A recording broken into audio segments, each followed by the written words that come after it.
In this video, I'm going to show you how to add a Grammarly to Excel. So the first thing that you want to do here is you want to install Grammarly for Chrome. Just click on Add to Chrome.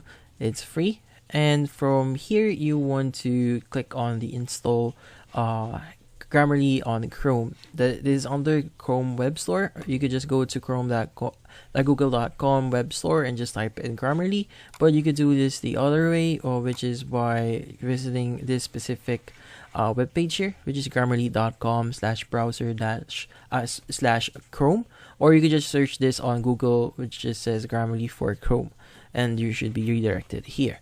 So once you've installed Grammarly, go ahead and open up the extensions here and just click on the Grammarly option. So here, just create a new document, and on your Excel file, so for example, you have your Excel file already and opened up on your PC.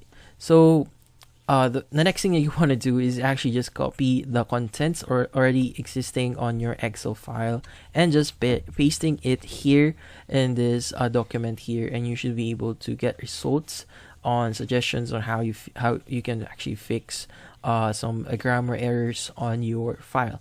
So if you're going to ask me if there are any solutions wherein Grammarly is integrated into Excel itself, I have to tell you that Grammarly isn't supported on Excel itself. So currently, Grammarly is supporting Outlook and Microsoft Word at the moment, but we don't have any news yet for support on Excel.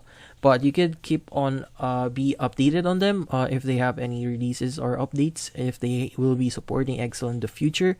But this is the best next thing that we could do right now using in Grammarly. So hopefully this video was able to help you. Like and subscribe if you found this video helpful.